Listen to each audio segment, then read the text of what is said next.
It's Thursday. It's new video day. But this one's different. I don't have jokes for this one. I'm going to put something in the video details, all that. When it came time to write this book, I knew that there was going to be 2 hard chapters to write, and this is the first one. Well, sections. I love to write and share the memories I have with the people I love. I have loved being able to tell the stories of tours and late night drives and video game days and songs on a stage and teenage love and all the weirdness that comes with high school. And those are the stories that I'm lucky enough that some of those people I shared with. Who knows how their memories work, but that was part of the journey. This is the story I didn't share. Until now. Until I wrote this book. Until I was asked to write about me in this book. And so, this is the story you don't know. It's the story about how my story nearly ended. It's the story about how I almost died and how I was the one that did it. So, trigger warning. First, yes, there is self-harm talk in this video. Trigger warning 2, it gets worse. If this is the video not for you, I get it. It doesn't hurt my feelings. I am not trying to exploit anything or tell a story that isn't mine or an experience that everybody shares. This is just mine. But if you've been along for this much of a ride, it is the one that I believe you're owed. Because part of this is being honest with all of you of who I am. So, first off, to anyone who likes me or loves me, real quick, spoiler alert, I'm still here. So, okay?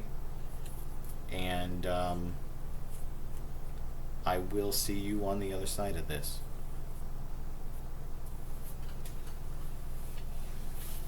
Here we go. Feeling the pain. Get out of the game.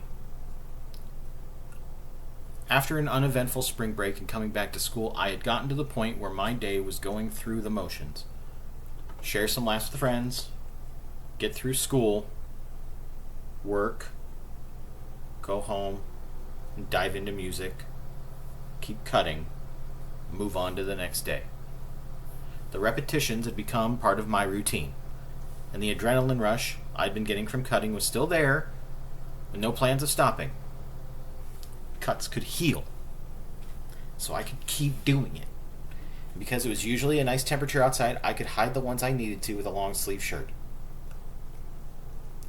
While everyone else made plans for pops and prom and excitement for tour, I continued to write bloody matches of Bloodstar beating Kid Cage within an inch of his life. I couldn't get out of my head, and I was not okay.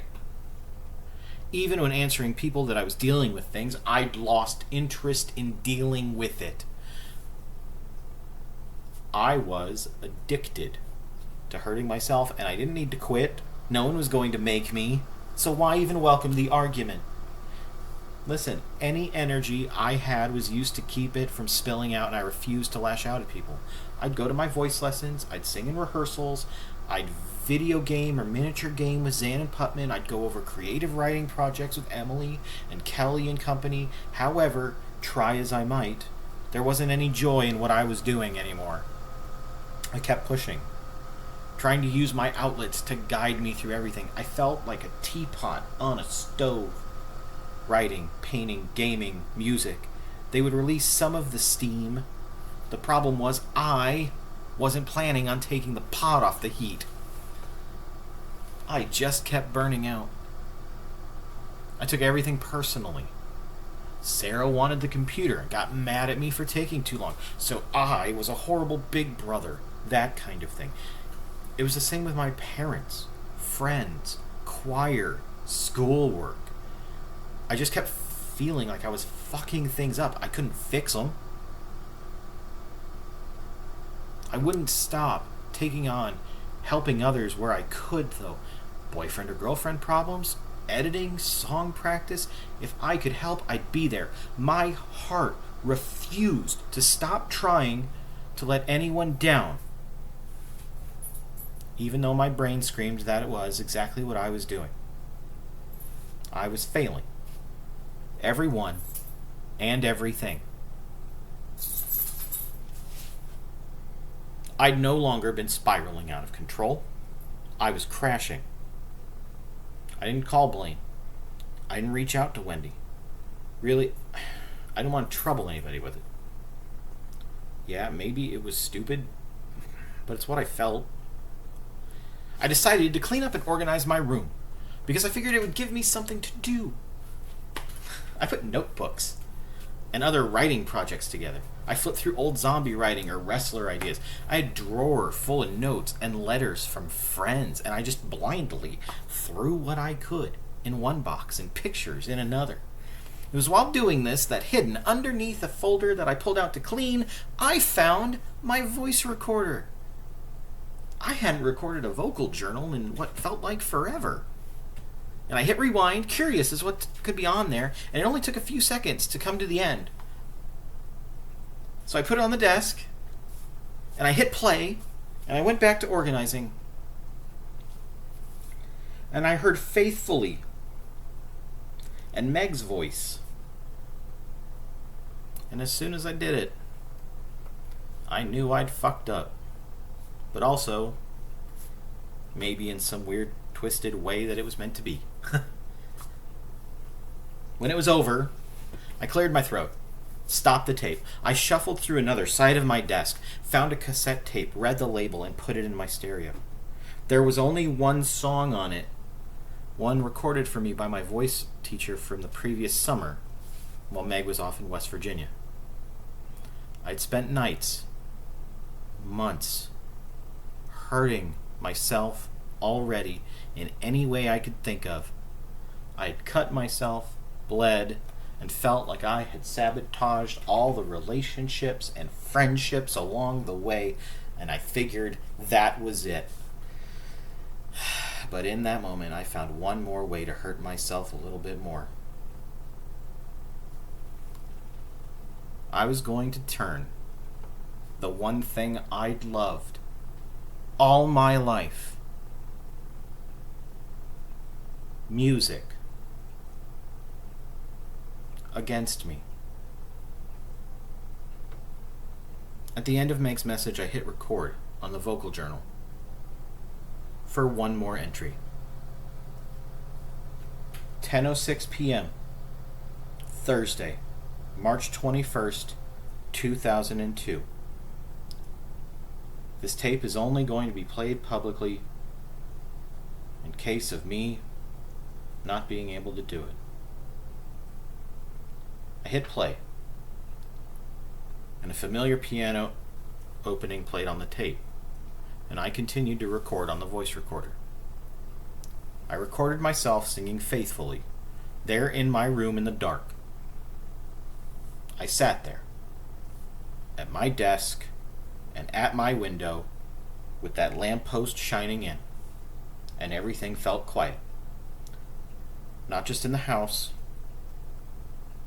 but in my brain and in my heart. When the song was over, so was the last bit of fight I had left. I felt alone. My demons had won. I was defeated. 17-year-old me was ready to die. And he knew it.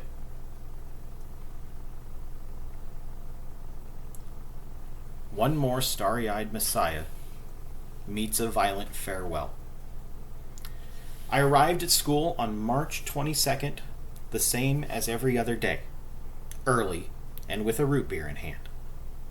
I went through downbeat and a cappella, singing and getting out a laugh or two, enjoying the company around me, but nothing had changed how I felt. It was time for planning songs for Pop's concert and auditioning acts. The excitement for the end of the year was building. The bell rang, and choir folders were thrown in backpacks, and Wendy got up from the piano. I threw my backpack over my shoulder and stood up from my chair and looked around. That home base of mine, the choir room. As I made my way to the door, and the routine shouts and wishes of "Have a good weekend, see you Monday" were exchanged, all I said was, "Goodbye, everybody." Second hour humanities. I exchanged "Good morning, beautiful" and "Good morning, handsome" with Kirsten, and again, the leaving was easy. Goodbye. Third hour. Bio. Corey and Wes. Goodbye. And so it went. Lunch at the beach club that I'd sat for 4 years. A burger and a root beer and a collective of friends. Bye, everyone. Creative writing gave me pause. We'd been told that our final projects were going to be screenplays, and that was something I always wanted to learn. Because you can't make a zombie movie without knowing how to write a script. We'd start the following week. We wrote journals and traded stories, and it was still my favorite non-choir class. I wasn't sure who else I'd see before the end of the day, and then the bell rang. Bye, Kelly. Bye, Heather. Bye, Mandy, I said, packing up my bag. Bye, Kate. And as I made it to the door, it took a moment, and this one would cost more energy than any of the others yet. I didn't have much left, but I did for her. Goodbye, Emily. The day went in a flash, but by then that pesky thing of time no longer mattered. As the 7th hour got out, I had one last stop to do, and I walked into the auditorium lobby. We all would still sometimes gather there, still that familiar and loved place by my friend group. Aaron and Corey and Putman, Zan, Emily, Kate, Eric, Crystal, Meg, and Cody. It was just to see each other off before the weekend, see if there were any plans at Crystal's that night or a movie. "What are you doing tonight, Matt?" a voice called out. "I'm staying home tonight," I replied. I slung my backpack over my shoulder, one more goodbye to everybody, and then I waved at Meg and Cody, who stood over by the wall. "Bye, Cody." And as I felt that last bit of energy keeping up appearances fall, there was one more. I had to get it out. "Goodbye, Meg."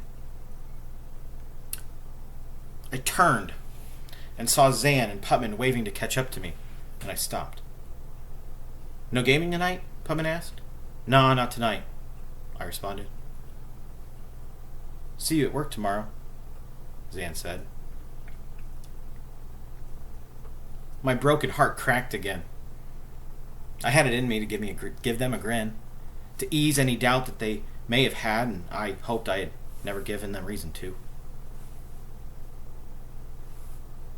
Goodbye, my brothers. I turned from the performing arts lobby, and I walked through the school and made my way back home. Walking through the door, I put my backpack down in my room and I went for a walk. Nowhere in particular planned, just a walk. After meandering a while, I walked through the apartment complex and passed by her old apartment, remembering Jessica. I passed a playground where Kate had come over one time after school and needed help fixing her bike. I walked down to the little area of a few shops and the Jamba Juice that Emily and I went to on the day we first really hung out and got to know each other. When time doesn't matter anymore, when you know it's run out, you get a little bit of a chance to take what you need from it. And I allowed myself that.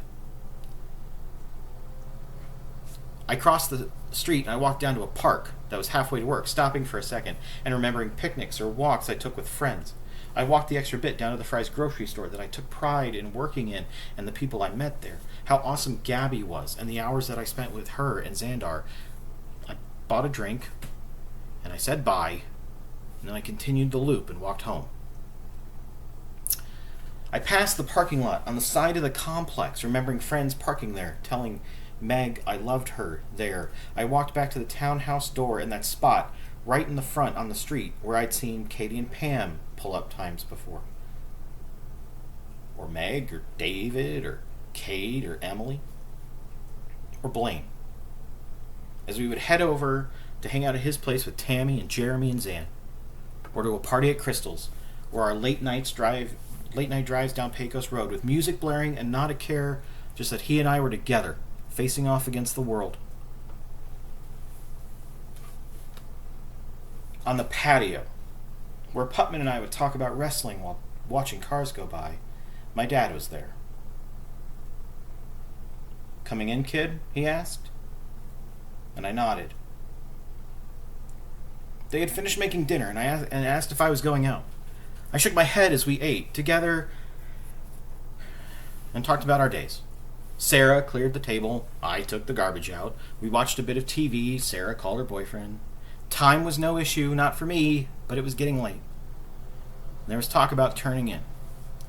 My parents were tired, and while Sarah and I would usually end up staying late, she was tired too. We all decided we were done downstairs. Doors were locked. Lights turned out. "Good night, Sarah. Good night, Matt," Mom and Dad said, going to the room. "Night," we called back. "Night, Matt," Sarah said, turning into her room. "Good night, Sarah." I got it out before she closed her door and locked it. I stepped into my room and I didn't bother with the light. I changed into a pair of basketball shorts and a tank top. I opened the blinds of the window to my room. I sat in my chair and I put my feet up on the windowsill and I looked out from my spot, illuminated by that one damn lamppost right outside my window. I sat there next to the phone that I'd spent hours on with Aaron and Adrian and Corey, just everybody. I sat at the desk where I spent hours painting models, writing zombie stories, journaling about my life, curating mixtapes for friends, and learning REO Speedwagon songs. I turned on the radio, low, so it wouldn't be bothersome to my family as they fell asleep, but just enough so I could hear it. Friday night meant it was a block of 80s music on my favorite radio station. I listened for a while, still looking out the window. Everything slowed down, then sped up, and I listened in the quiet as the songs changed. I took my knife out of the drawer, opened up the blade, and put it on my desk, letting it sit for a while. I grabbed a pen and a notebook and wrote one more page, signing it the way I had so many of my journals over the years. Until then, I remain. Matt wins. And then it arrived.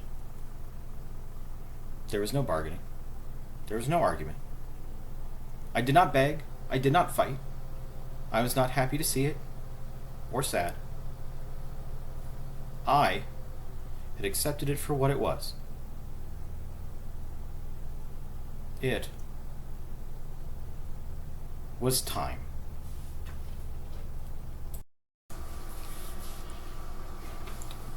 Bet I can make you smile when the blood it hits the floor. With what was going to happen, I felt no rush, but instead I felt that all of my failures, hatreds, unloves, demons, thoughts, and feelings would each be given a chance to draw their blood. I didn't know what would be the one that would take me out, but I wasn't going to stop it either. This was going to be long and slow and bloody. Anything resembling the voice in my head that was my own was gone. It was replaced by something else. I took the knife in my hand and all that teen angst, sadness, and anger got to work. You are a failure. Cut. You are a failure as a human being. Cut. You are a failure as a big brother. Cut. You're a failure as a son. Cut. You're a failure as a student. Cut. You're a failure as an inquirer. Cut. They seemed to be simple at first. Blood pooled from the cuts and I kept going. Sometimes there wasn't even much of a reason given to it. It was just done to bleed more. Cut. cut my arms, my legs. Your writing is a joke. I cut my eyebrow and I could feel and see a bit of blood drop past my left eye. I knew the voice in my head. It'd been the one I'd created.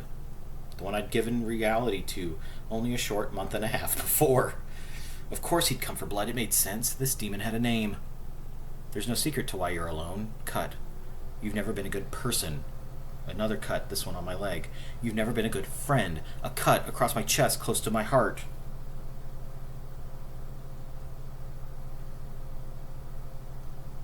There's a song from Bruce Springsteen. It goes like a little bit like this. You've seen me. I come and stand at every door.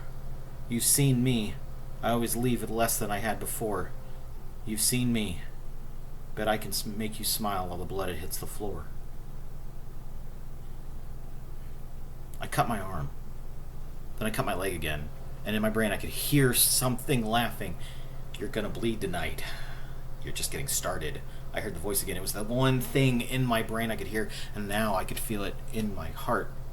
Cutting had been a release. A microsecond of pain, but a release. But now it hurt. Every cut hurt. It was supposed to, and I wasn't stopping. I sliced my finger, the top of my right hand.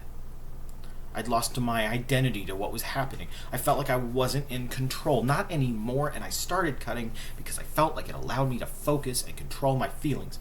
But now it had changed, and the cuts were long and short and shallow and deep. They just were. A symphony of slicing and bleeding as I took moments to look out the window. The music that played in the background was droned out. The soundtrack of my life no longer mattered. This wasn't a concert. It was my curtain call. You've seen me. I come and stand at every door. You've seen me. I always leave with less than I had before. You've seen me. Bet I can make you smile when the blood it hits the floor. I continued to flip between this feeling of cold, numb to the cut, and then a bit of agony. But it wasn't the cuts doing it. It was my head and my heart. I couldn't fight it. I was so tired. I was tired of everything. Trying to keep things together. That feeling that made me sick to my stomach. This continuing voice saying I'd failed. Failing people that I'd cared about and loved more than anything. And even right in this moment, I was still doing it. Cut. You are unworthy of the friends that you've made, and they know it. They've all outgrown you. You have nothing to give them. You've lost them, and you've driven them away. It's that voice that I could hear it saying, and in that dark room, in my chair, at my desk, at my window, I was believing it. I had resigned myself to being a loser. It's what I was good at. Cut, cut, cut. These things that have comforted me, I drive away. This place that is my home, I cannot stay. My only faith's in the broken bones and bruises I display. I couldn't make things right anymore. And so I traded the regular blade for something else. Another blade on the knife was a serrated, saw-like blade. I used that one instead, right across my left arm. It hurt. Oh, it hurt so bad. It was a bit of a horror movie looking cut. It was jagged and the blood flowed quickly. I added another one. Slash. Inside, he smiled like a bat out of hell. Now we're getting somewhere. I could sense the voice say with another laugh. The cuts now were bleeding more as I slashed my shoulder, my side, my collarbone. I slashed at my knee and the back of my leg. There's no one coming for you. I could hear it. Slash. You will die here, alone in the room, in the dark. No one is looking for you or thinking about you. Your parents won't even find you until they realize you're late for work, and maybe. And then what's that even gonna matter? Slash. I was so tired. I kept changing the blade I was using. Slash, cut, slash, cut. I don't know how many times. But I figured I looked like hell. Like I'd gotten into a fight with a barbed wire fence. At least know this. You'll do the world a favor. Sarah hates you, Your parents know you have no plan for the future. Emily no longer cares. Meg doesn't love you, can't stand the sight of you. The brothers will move on. They all will. You are just in the way. You abandon people. Blaine and David, they were smart and left and didn't look back. Everyone who's ever left has done the best thing for themselves by leaving you. You have never, ever been worthy of them. And with that, I cut my right wrist and noticed the blood. And I heard the laugh. I took the serrated blade, bleeding more from my wrist where I cut it, and held it to my throat with my left hand. That demon. That one I created. He had named my friends, and I'd let them down. It was a death sentence I never meant to let him down. The fight was over. My mind and my heart were broken. I was bleeding onto my desk, and I was getting weaker, and I felt the blade dig in, and I was ready to slash my throat open. You have fought yourself to find yourself, and you're not worth it. You can't even love yourself, so fucking finish it and save everyone, he screamed.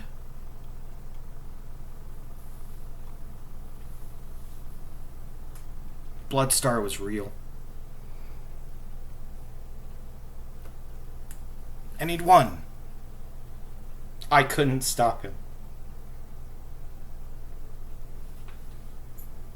The unlovable loser was going to do what he did best. I was going to lose. Time.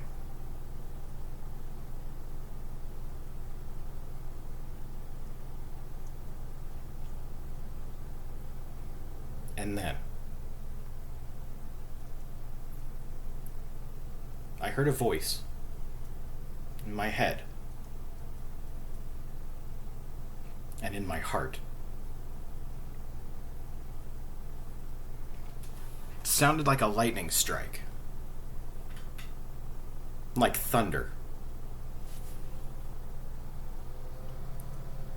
Tag me in. Sound of the drums beating in my heart. The voice felt so pronounced I thought I heard it out loud, and I looked around the room. I was tired and bleeding, and some of the cuts were still bleeding heavily, and I noticed that blood was still coming out of my wrist, and some was on the desk in the notebook. I'm losing my goddamn mind, I thought. Maybe, I heard the voice again, but you're not losing tonight. Something changed. I felt it. My brain was still screaming. It hurts. I can handle that. I can't promise it's over yet, but I can promise you the cuts won't matter. I hadn't even thought about it. I hadn't allowed myself to think about it. In the midst of everything and what was going on and what I was feeling, I never felt worthy. But there was something else. My heart didn't hurt as much anymore. I cut myself again, but not at my throat. My hand had moved. And I slashed my arm again and my leg. I cut across my eyebrow, and I felt the blood run down my face again. I slashed across my left hand, that soft, fleshy part between my thumb and my index finger, and then towards the back. There was blood still coming from my wrist, and I was tired, but there was something else. I couldn't focus on the why, but the cutting felt panicked, like it was running out of time. You're bleeding. There's a lot of cuts. That part I can handle. It's why you made me. Cut, slash, it hurt, but it didn't matter because he was right. It's why I made him. At that moment, I was covered in cuts and I was bleeding and broken. I was ready to die with a knife to my throat, losing. And it was then that he was there. Because as much as you might make him bleed, as much as you broke him or bruised him, he'd never quit. No matter what, he'd find a way to get up, to come back from defeat, to make the save when needed the most. He would always find a way to win, and you could always count on him. Kid Cage arrived. No, the other voice shouted angrily. That's enough. Listen, right now. And you need to hear this. You've got a lot more to do. And everything will work out. I'm going to fight, okay? And I'm not losing, Matt. Because I love you. I dropped the knife on the desk and grabbed a white t-shirt, putting it over my wrist. I stopped the bleeding, wiping the blood and cuts, and the shirt was covered in blood. My blood, but I was still there. I sat in my chair and my brain had stopped screaming. I could focus, and I moved to the closet, reaching up, and I pulled down my Olympic bag. When not on choir trips, it was my zombie preparedness bag. It was my go bag, my apocalypse survival kit, and in it, I had a first aid pack. I threw it on my desk, and I started to address the cuts. I wrapped my wrist in a slapdash flurry of action, apply pressure, wrap tape, or staple where I needed to. Just get everything to stop bleeding. I sat there in the dark of my room, covered in cuts and bandages and dried blood. My hands shook. I know and knew what had just happened. I threw the bloody t-shirt into the trash can and some paper on top of it. I knew I was hurt, exhausted too, and I could finally feel like I could hear things, and my ears focused on the radio. There was still music on and my brain was quiet.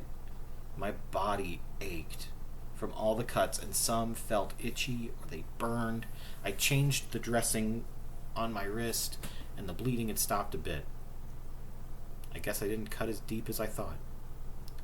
I threw all the different papers and bandages into the garbage can, realizing now I was going to have to get it out of the house without anyone seeing it.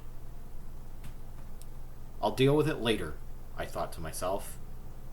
And the note I wrote was going into the trash too. I laid down, still listening to the radio. My entire body melted into that bed, and the adrenaline rush was over.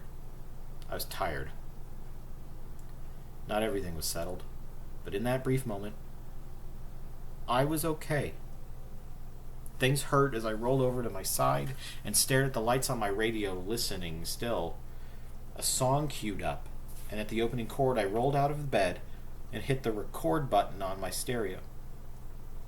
I focused on the guitar riff, the vocals, and let out a deep breath. It was a neat song. One I'd heard before, but now it landed differently. And when the song was over, the DJ named the song and the artist, and I turned a blank page in my notebook and I wrote it down. I'll have to listen to this again tomorrow, I thought to myself. And then, I heard his voice again. And it was the only one I could hear. Exactly. When you wake up tomorrow.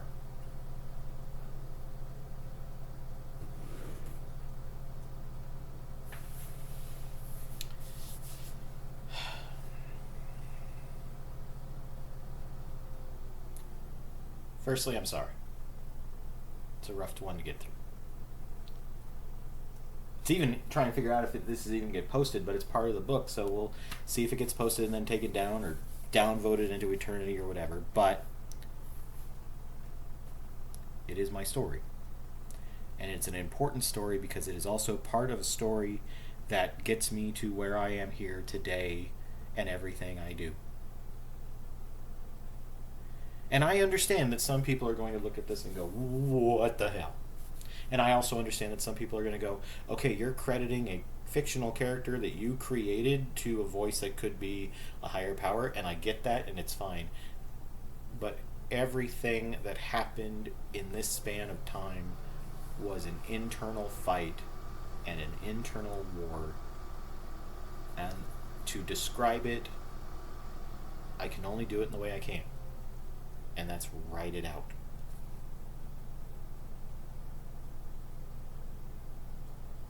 But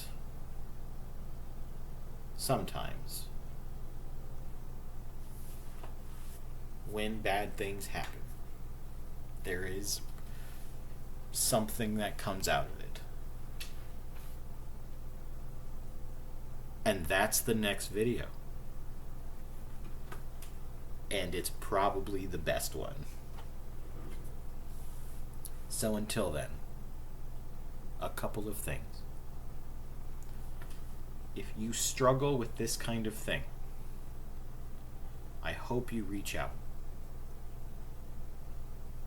Probably to somebody professionally, but anybody. And I will say this, sometimes it's really hard for people to reach out. So, friends, family, etc. You know, there's a lot of things going on in the world, but maybe it'd be okay to put some positivity back into some things. Keep an eye on each other. Send a funny meme. Ask how you're doing.